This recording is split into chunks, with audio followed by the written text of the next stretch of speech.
নমস্কার, আপনারা দেখছেন মাধ্যম পডকাস্ট। আজ যে বিষয়ে আলোচনা করব সেটা বলতে গিয়ে একটা ছোট লাইন মাথায় আসছে, কতই রঙ্গ দেখি দুনিয়ায়। এক্ষেত্রে দুনিয়ার পরিসরটা ছোট, রঙ্গ দেখি বঙ্গে। আচ্ছা, বাংলাদেশ থেকে আসা অবৈধ অনুপ্রবেশকারীদের ওয়াশিং মেশিনে পরিণত হয়েছে পশ্চিমবঙ্গ। আসলে ভোট বড় দায়, জানেন তো। কেন বলছি বুঝতে পারছেন না তো? প্রতিবেদনটা শেষ পর্যন্ত দেখুন, একদম জলের মতো পরিষ্কার হয়ে যাবে। বাংলাদেশে যিনি নুরুল হক, কলকাতায় তিনি নারায়ণ অধিকারী। ওপার বাংলা থেকে এপার বাংলায় আসতেই বদলে গেল নিজের নাম। বাংলাদেশি নুরুল হক কলকাতায় এসে হয়ে গেলেন নারায়ণ অধিকারী। নাম ভারিয়ে পরিচয় গোপন করে বহাল তবিয়তে বাংলার মাটিতে বসবাস করছিলেন বাংলাদেশি অনুপ্রবেশকারী। কি ভাবলেন এখানে শেষ? দাঁড়ান, আরও আছে। মনে আছে কিছুদিন আগেই মুর্শিদাবাদের লালগোলা থেকে গ্রেফতার হওয়া সোহেল রানার কথা? ওনার বাংলাদেশ থেকে ভারতে আসতেই বদলে গিয়েছিল বাবার নাম, একটা আধার কার্ডও ছিল। সেখানে নিজের পিসিমশাইকে বাবা মা বানিয়ে দিব্যি ভারতের বুকে বসবাস করছিলেন ওই ব্যক্তি। ধামাকা এখনও বাকি আছে। এবার যার কথা বলবো তিনিও একজন বাংলাদেশি অনুপ্রবেশকারী, পেশায় তৃণমূল নেত্রী, রশিদাবাদের পঞ্চায়েত প্রধান লাভলি খাতুন। নাম নথি ভাঙিয়ে তিনি ভারতে রয়েছেন, আর শুধু রয়েছেনই না, একেবারে পঞ্চায়েত প্রধান পদে বসে ছড়ি ঘোরাচ্ছেন এই তৃণমূল নেত্রী।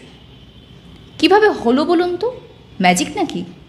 অবশ্য তৃণমূলের রাজত্বে কিছুই অসম্ভব নয়, কি বলেন? ফেলো করেই মাখো তেল, সোজা হিসেব।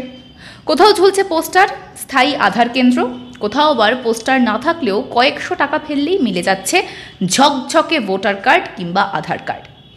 আসল নকলের পরোয়া না করেই গ্যাঁটের টাকা খরচ করে ওই কার্ড সংগ্রহ করতে ভিড় করছেন অনেকেই। প্রশ্ন হচ্ছে, মমতা বন্দ্যোপাধ্যায়ের রাজত্বে এত কিছু ঘটছে, তার কি কোনো খবরই তিনি পাচ্ছেন না? নাকি অবৈধ অনুপ্রবেশকারীরা ভারতে এলে পরোক্ষভাবে তাদেরই সুবিধা? কিসের সুবিধা প্রশ্ন করছেন তো? ভোট ব্যাংকের, বলা ভালো মুসলমান ভোট ব্যাংকের। আর এভাবেই ব্যাঙের ছাতার মতো জাল আধার কার্ড কেন্দ্র ছড়িয়ে পড়েছে পশ্চিমবঙ্গে। বাংলাদেশিরাও নিশ্চিন্ত, কোনো মতে পশ্চিমবঙ্গে পৌঁছে যেতে পারলেই সমস্যা মিটে যাবে। কিন্তু এই ভরসা তারা পাচ্ছে কোথায়? কে দিচ্ছে? কিভাবে সম্ভব হচ্ছে এই সমস্ত কিছু? যারা বাংলাদেশ থেকে বিনা পাসপোর্টে আসছে, তারা এপার বাংলায় এসে আধার কার্ড পাচ্ছে কিভাবে? ভুয়ো নথি দেখিয়ে, ভুয়ো পরিচয়পত্র দেখিয়ে একেবারে রাজার হালে বসবাস করছে, রোজগার করছে। কেউ আবার তৃণমূল পঞ্চায়েত প্রধান হয়েও বসে যাচ্ছে। কার মতে? কোন চক্র কাজ করছে এর পিছনে? শাসক দল কি এর কিছুই জানে না, নাকি তাদেরও কোনো স্বার্থ রয়েছে এর পিছনে? আচ্ছা, এভাবেই কি বাড়ছে মুসলিম ভোট? অশান্ত বাংলাদেশ, নিপীড়িত সংখ্যালঘুরা, প্রকাশ্যে হিন্দু নির্যাতন চলছে, দাউ দাউ করে চলছে তাদের ঘর বাড়ি মন্দির। কট্টর মৌলবাদীদের অত্যাচারের ছবি সকলের সামনে এখন স্পষ্ট। বাংলাদেশের রাজনৈতিক পট পরিবর্তনের পর থেকে ব্যাপক হারে বেড়েছে ভারতে অনুপ্রবেশের চেষ্টা, আর সেই অবৈধ অনুপ্রবেশ রুখতে সীমান্তে কাঁটাতারের বেড়া দিচ্ছে বিএসএফ। কিন্তু সেটা নিয়েও তো শাসক দলের সমস্যা তৈরি হয়েছে। প্রশ্ন হচ্ছে, তারা চাইছেটা কি? মুসলিম ভোট পেতে এতই মরিয়া যে রাজ্যে অবৈধ অনুপ্রবেশ নিয়ে কোনো মাথা ব্যথা নেই।